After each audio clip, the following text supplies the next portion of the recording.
This week on the Red Sneaker Writers Podcast. Keep writing. Yeah, don't give up. Stay open for what it might be about.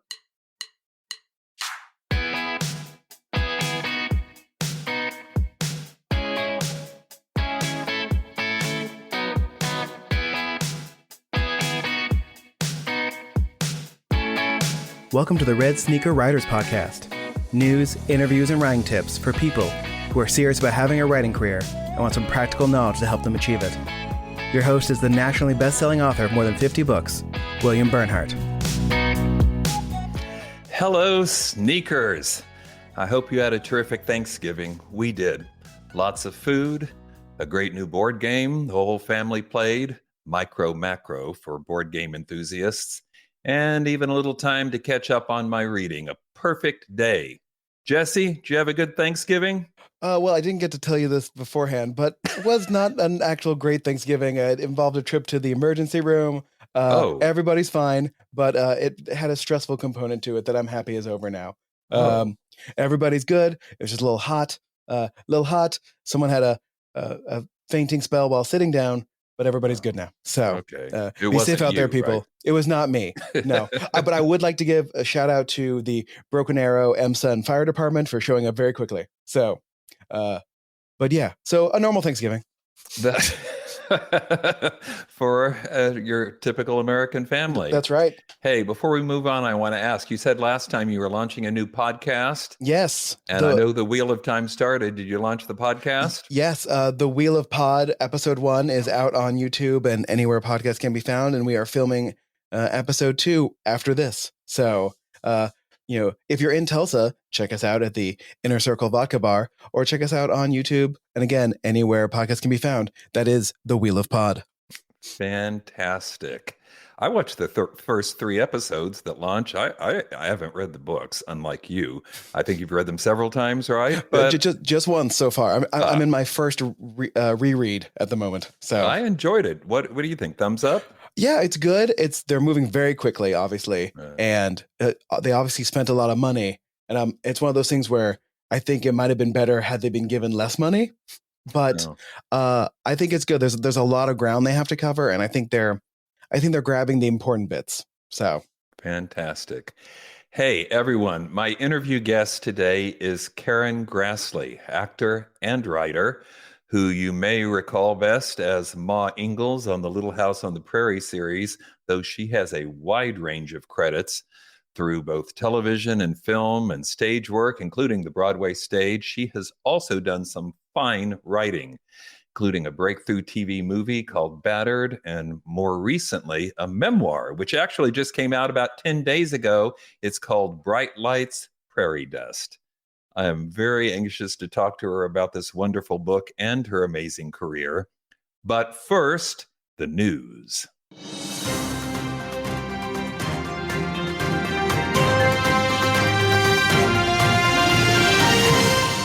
The big lead story this time is, of course, that Spotify, purveyor of much audio content, usually streaming music and podcasts, has acquired Findaway Voices, which is a leading audiobook promoter platform, I guess you'd say, distributor. You've heard me talk about them before. I use Findaway Voices for most of the books that we produce. And now they're going to be acquired by Spotify, which, of course, is a top streaming service. I mentioned in a previous podcast that they've picked up Gimlet and Anchor, a couple of leading podcast proponents. They seem to really be doubling down on audio content. That's what their chief research and development officer said in the press release. He said, it's Spotify's ambition to be the destination for all things audio for both listeners and creators. And as anybody who listens to this podcast knows, audiobooks have become a huge factor in the book world right now. And it looks like Spotify wants to corner the market. I don't know. Jesse, do you have a Spotify subscription? I have had one in the past. I don't currently have one now. But I can tell you, it's going to be hard for people to buy things inside Spotify. That's not something they're used to doing. And they're going to want to sell these audiobooks other places too. So I don't know how much this helps them really, but listen, I would like Spotify to know if they're listening. Rant 9 Productions is for sale. You're available? Yes, for they'd like to buy million? my company. I am available. So I think from what I've read, the idea is that you pay whatever you pay for Spotify every month, and it might be a little more if it includes audio content. Okay. But you wouldn't pay more for an audiobook, and content creators would be paid based upon time, how much people listen to, kind of like Amazon KU pays authors or publishers based upon how many pages are accessed, which in some spooky way, Amazon has a way of following. And I guess Spotify will know how long you listen to an audiobook too. I mean, that's easy to track. My question is, like, at least maybe this way people can't then return the book a year later, messing with the author's profits. So maybe that's a positive. That is true. Well, big developments, and it just reinforces Red Sneaker writers how important audiobooks are in the current book world. Okay, 3 more items I'm going to rip through quickly because I know most of you are here because you want to hear from our guest. So item number 2, Written Word Media, who I've also mentioned before, has released their annual sort of State of the Author report. Last year, you may recall, they focused on income groups, breaking people down by more successful, less successful. So basically, you could see what do the most successful authors do so that I can go do it too. This year, they focused on the state of indie authorship and also have some very interesting things to say about the trends and what's going on now, what genres are working and what aren't, and where people are making the most money, selling the most books. So if you're interested in that, go check it out. The State of Indie Authorship in 2021. That's at Written Word Media. I think Jesse's got the link for you. Item 3, some of you have heard people talk about big writers convention in Las Vegas. It just took place a couple weeks ago, 20 books to 50K. I just wanted to mention that if you weren't able to get out there this year or any year, all the presentations, all the spoken presentations and panels have now been posted online at YouTube. So you don't have to go anywhere. Just go to YouTube, put in 20 books to 50K, or again, Jesse can give you the link. It's really easy to find. And this is not an endorsement. I haven't listened to them. I don't know good, bad, or indifferent, but I do know they're available, and some of you might want to check it out. One last story. BookBub, is a premier advertising medium for publishers and indie authors.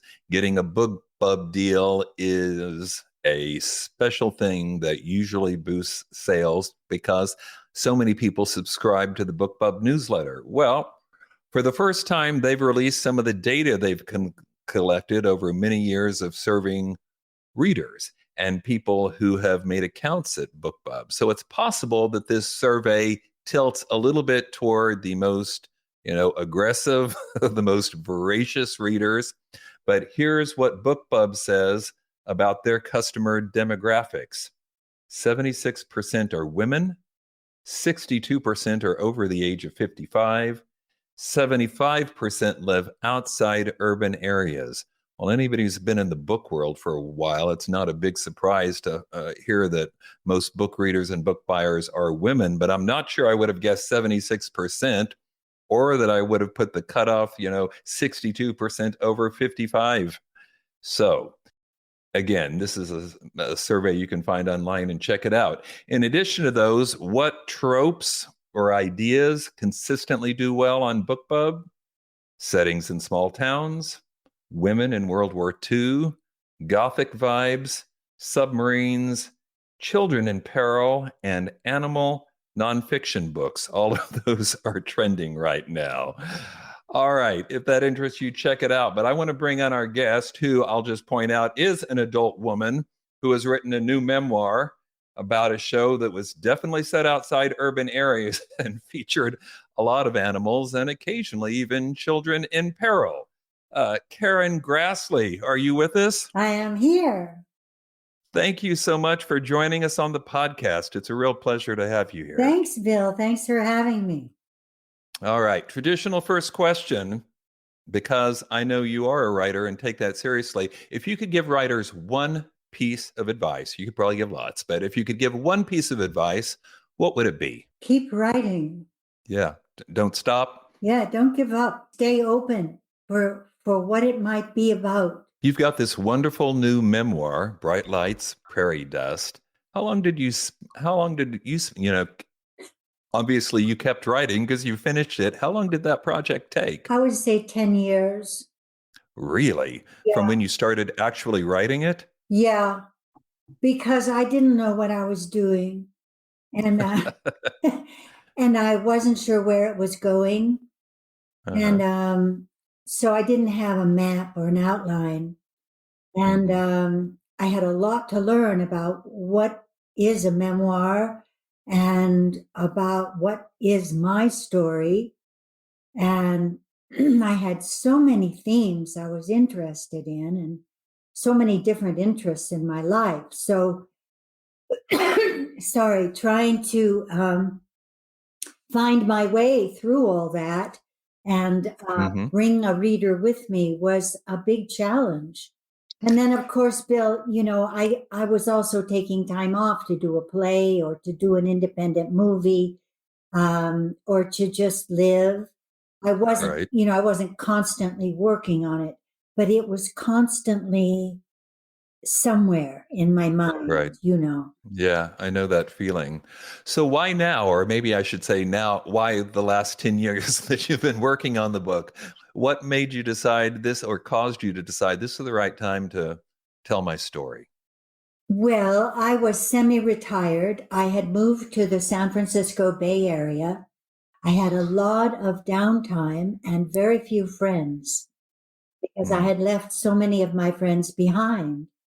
And this allowed for a kind of silence and for memories to just emerge. And they were powerful. So I began to write them down, and then that led me to writing classes in memoir, and then to a writing circle that we formed to support each other. There are 10 of us. And it's phenomenal because we've now been writing together about 11 years. Wow. Yeah. 10 people in your group. And you met them at a college or? Yes, through the Osher Lifelong Learning Institute. We took some classes in memoir there, and that started us off. And now not everybody writes memoir. Some people are writing fiction, some people are writing other things, but that got us started. I know a lot of people listening to this, though, are interested in memoir. We host an annual writers conference, too, WriterCon. A significant number of the people there are working on their life story. And so I think they'd be interested. What are some of the things you picked up when you took the course or working with other people who were dealing with memoir? Well, the most important thing that I learned was that every single successful memoir is different than every other memoir. So, but is that helpful? Well, in a way it is. It's liberating because you don't have to follow a format like a crime novel, Right. You have a lot of freedom within that. But as you say, freedom can be a trial too, because what do you do? I can remember sitting here on the floor with all these different scenes and all these different themes. And I think this was an Annie Lamott exercise where you put them like lily pads all around the floor, and then you put all the scenes in the different piles. Well, it was fun doing it, but I didn't get very far toward figuring out what I was doing. But I was willing, to keep going down these different exercises and paths to see what I could find, and then to get readers who would give me notes and then go back and work again. So you read bird by bird, I'm guessing. Oh, yeah. And you got other set of eyes to help you with it, give you feedback. That's pretty invaluable, I think, for all writers in any stage of the career, don't you think? Absolutely. Yeah. Good to have a support group. I got to make the point, though, this is wonderful as this memoir is. This is not your first attempt at writing. And in fact, in the book, you talk a lot about the TV movie Battered. Which was pretty well, it was groundbreaking for the time. Can you talk about that a little bit? Yes, my friend Cynthia Lovelace Sears and I wanted to write a movie of the week. In the 70s, there were a number of networks. Well, there were 3 networks, but there were a number of them doing these socially conscious movies that would play from 9 to 11 on weeknights. And we wanted to write one of those. And while I was out on tour to promote Little House, so she had done this original research on wife beating and had published a series in the paper. And she sent me those articles. And we were instantly convinced this is what we must write about, because at that time, the whole issue was completely buried, misunderstood. It was believed that it was limited only to people with no education, or only people who were drunks, only people who were lower class. And what these articles showed us was that it was throughout society, this violence against women. And so we set out to do our own original research and talked with many, many women who had run from battering situations and who were in a sanctuary, and then wrote our film based on that. And that turned out very well, right? Very well reviewed. And I read somewhere, either in the press materials or your book, that this movie is now you found out later that the NYPD was using it as a training film, yes, basically to teach officers how to respond to domestic abuse calls. Yes, I think it was in upstate New York where they first used it as a training film, because domestic violence calls, it turned out, were the most dangerous calls for police, for them to wind up either dead or injured. And so a new approach was needed, and this helped.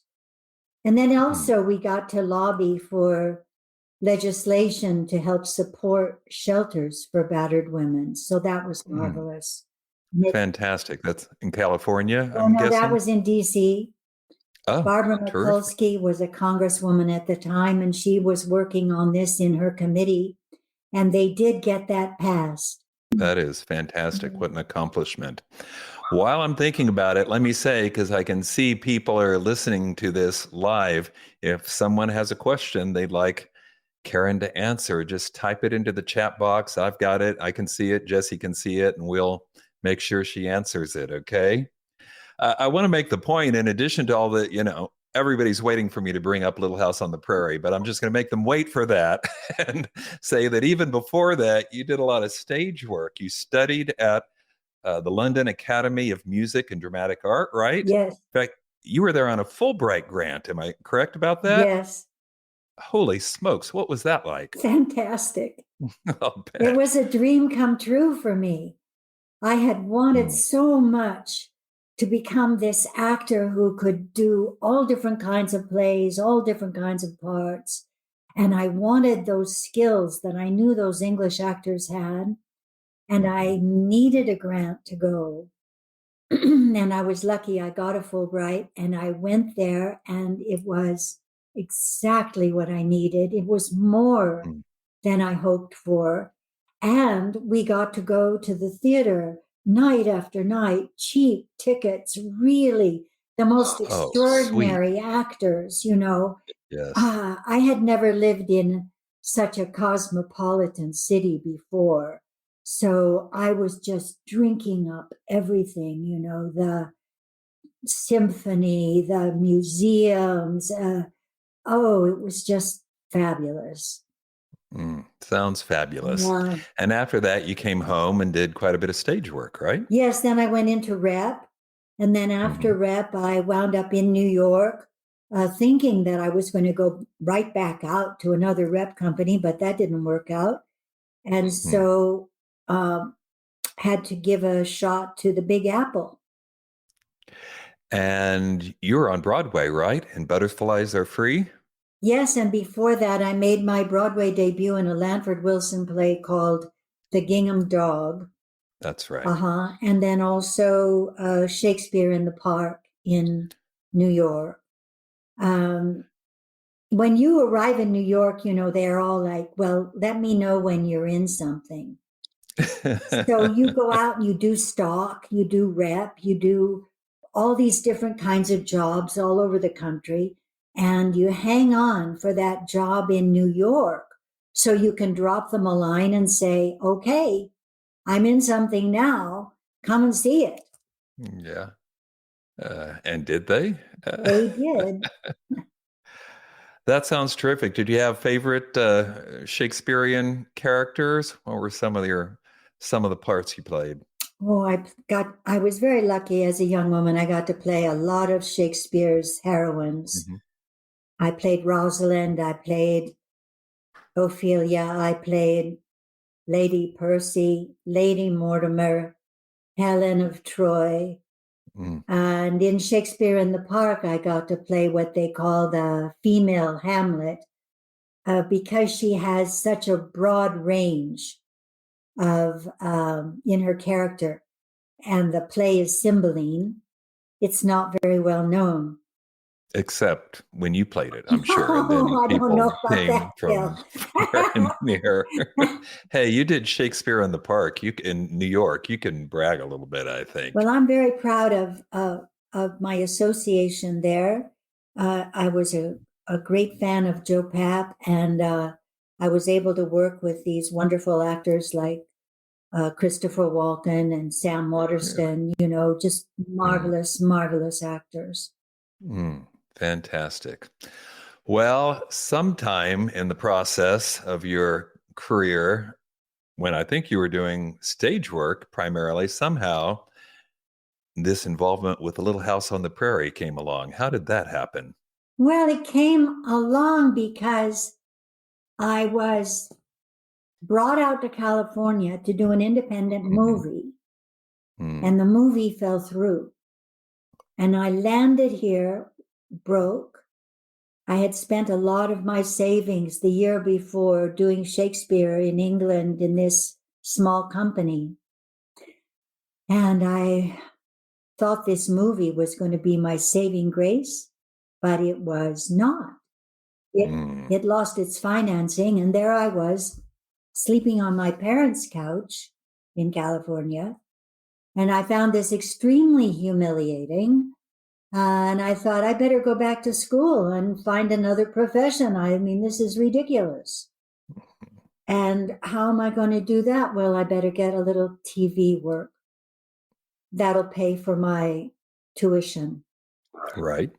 So I got some new photos and I went to the agency, and the next thing I knew, they called and said, well, we want to send you up on this new series with Michael Landon. And I said, which one of the brothers was he? Because I wasn't too much on Bonanza. Right. You mean? I wasn't too much into pop culture then. Right.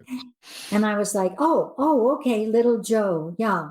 And they said, well, he's becoming a good director. So then I went to meet on it, and the next thing, I was cast. Really, quite. And you did other television work too. I seem to recall a Gunsmoke and maybe some other things in there, right? Oh, sure. After the pilot, Victor French had the opportunity to direct his very first show. And he cast me along with some other wonderful actors in that episode of Gunsmoke. It was their last year. And I have to tell you, there's a message here from one of the writers on Little House on the Prairie. It says, hello, Ward Hawkins. He wrote a lot of our material. I see that too, but I didn't know who it was. I'm glad you told us. That's fantastic. Now, in the book, I don't want to break any hearts, but you do mention in the book that you didn't really love the role of Ma Ingalls at first. Why would that be? Well, no, at first I read it and she was being kind of a prude when Laura asked Pa about the gender of the horses. And I thought, well, that's kind of unnecessary. And then when he looked out at this vast wilderness and said, "Carolyn, we're home." She was like, "Oh." And so I thought, well, here he is, this young, happy, handsome, violin playing father. And here I am, this sort of sour schoolmarm, and that's not going to get me many other parts. And then I said, well, Karen, here you are on your parents' couch, you better take the job. So my very first day on the show of the pilot, we're up in the mountains in Sonora, the gold country of California, fantastically beautiful with snow on the big trees beginning to melt, and a little cabin with, yellow light in the window, and the family's going to be saying goodbye and going off to find their new home. And boy, I got her. It was like, oh, first of all, she's saying goodbye to her parents. She may never see them again. Secondly, she's got 3 little girls in the back of this wagon. And she doesn't know what they're going to find out there. And she is really scared. And she's very loyal and very brave, and she's going. So my respect for the character began then. Sure.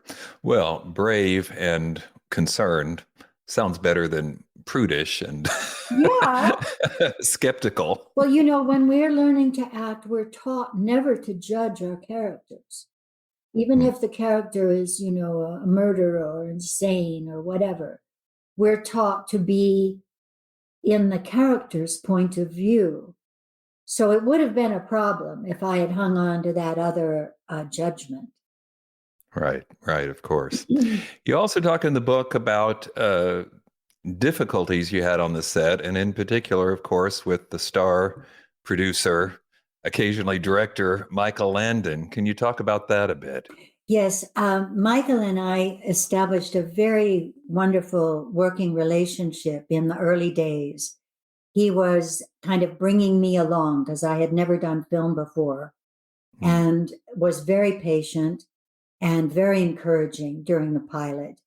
And then during season 1, because we were working with children, frequently at the end of the day, the kids would have gone home, and he and I would sit in our director's chairs and smoke cigarettes and rewrite the scene or improvise or, talk through what the character might do or how they might say it.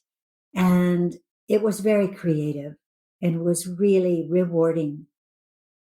However, once at the beginning of the second season, it's very common if you have a hit show to ask for renegotiate the contract. Sure. And so when we went to renegotiate the contract, Mike refused, and he wouldn't call my attorney back. And then the network wouldn't call my attorney back. And then he began to take me aside at work and say, well, your character's not that popular, so they don't want to give you a raise. And other kinds of undermining comments, which reached their apex when he, in the little house bedroom, and this went on, I want you to know, this went on for over a year of me going to work, doing my best, trying to keep my head above water, not knowing what my contract was going to be. And then finding myself sitting in that little house bedroom where we did those charming popcorn scenes. It was really, people loved those scenes. Right. And Mike chose to make these awful, filthy jokes about the female anatomy. And I was just there. I just was trapped. And I wasn't raised to know how to say anything. So I how to deal with that. just tried to rise above, Sure. Were there other women on this set? We had all men around that bed and one small woman on my left, our script supervisor, and I couldn't even look at her. This is in the 70s, right? So I'm going to guess that, not saying it's okay in any way, but guess that it was perhaps more common then than it might be today. Well, I don't think you could do that today. Yeah. I don't think you could do that kind of intimidation to a female co-star today. It just So you think he was? It wouldn't Go be ahead. accepted. So you think he was making these off-color jokes to, it was really directed toward you and intimidating you? There was no question that I was being punished. I mean, there were so many ways in which he was making my life less pleasant. Punished because you asked for a raise like everybody else did? Yeah. No. Well, everybody else didn't. Oh, okay. It was very common on other shows, yes, and then they renegotiated and they settled them. In our case, one of the little girls was kept home by her mother, and they said, that was how they renegotiated. And so that was settled. And the other little girl had a no favored nations contract, so her contract was settled automatically. Mm-hmm. And when the other actors saw what happened to me, they never tried to get a better contract. Oh, I see. If Ma can't get a better deal, then there's no point in us even asking. Yeah. And so, it really was an intimidation play. Yeah. And so there was a lot of disappointment among some of the actors. Did you feel it was impacting your work or the parts you got on the series? Well, it certainly impacted my mood. And it impacted the number of scenes that I had, and it impacted the way Mike shot around me. But most importantly, I let it get to me on such a deep emotional level. And I was drinking, and this gave me a reason to drink more and to feel self-pity and to just mire myself in the black hole and say, well, you'd drink too if you had this problem, and justify myself. And even though I didn't drink at work, that affects your attitude, Sure. And if you have a hangover, it affects how you feel. So while I tried to do my very best work, I still feel that once I stopped drinking, I owed them a lot of good work. You're also very open and breathtakingly honest in the book, not only about alcohol, but also dealing with depression, which one may have fueled the other, and alcoholism in your family. When did you start to think, this is a problem? Depression? Either one. Depression. Yes, let's say depression. I started seeking treatment when I was only 19. I had my first real treatment when I was about 21, and I had long-term serious treatment when I was living in New York, when a Jungian analyst took me on, and I worked with her for about 5 years and did some very deep work. And I think it really benefited me tremendously and kept me really alive long enough for me to find the kind of support that you find when you quit drinking. So the treatment was kind of hand in hand for alcoholism as well. When I was in New York, I wasn't drinking that much. Occasionally, I'd go out someplace nice or a party and get in trouble drink too much, but it wasn't any kind of regular thing, so I didn't identify it. So that started in California? Or was it while you were on Little House that it started to become more of a problem? It was worse when I got on Little House because I was making more money. And so I had more wine. I'm not kidding you. Yeah. I mean, I lived so frugally when I was in New York.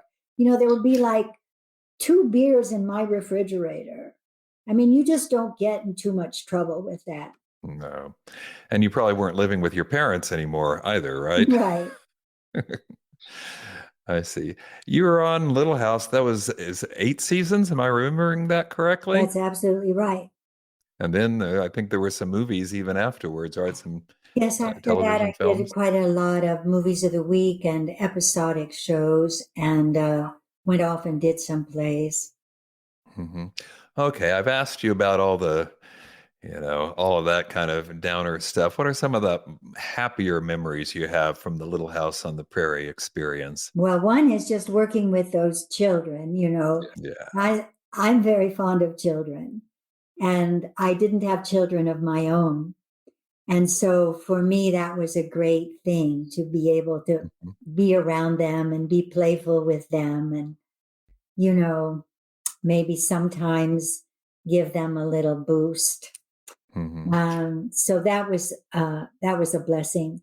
And then, you know, Scotty McGregor and I became very good friends, and we were both passionate about our acting. But also supportive of each other as women in a situation that was basically a man's world. You know, it was really, a lot of those guys came from Bonanza, you know, so it was really a kind of man's world. And she and I bolstered each other. And then I also had the excellent friendship of Carl Swenson, who played the miller. And he was so smart. He always was interested in something new. So, you know, sometimes actors can get very mired in acting and show business. And so Carl always brought in other interests, and I liked that. Sure. I couldn't help but notice that one of the endorsements on this book is from Melissa Gilbert.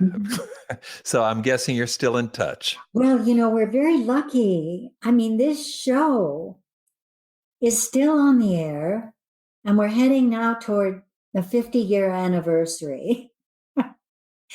That must be nice. Well, it's very odd. You know, who could predict this?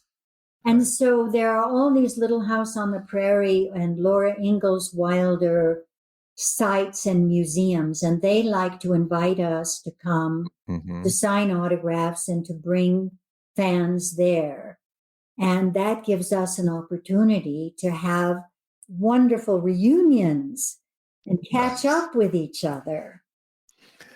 Like a Star Trek convention, except it's Little House, right? Well, except it's not a convention, it's a smaller event, which gives us a lot more freedom. That sounds terrific. Yeah. We got a question here from someone watching this on YouTube. She's asking, did you keep a journal during Little House? It was too hard. I had too busy? Yeah, the hours.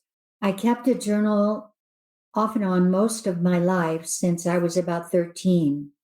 But during Little House, I have a very full calendar, a very full telephone log, and these were helpful to me when it was time to write the memoir, because I could remember when the legislation passed because George Miller's office called me to let me know, or something like that, you know.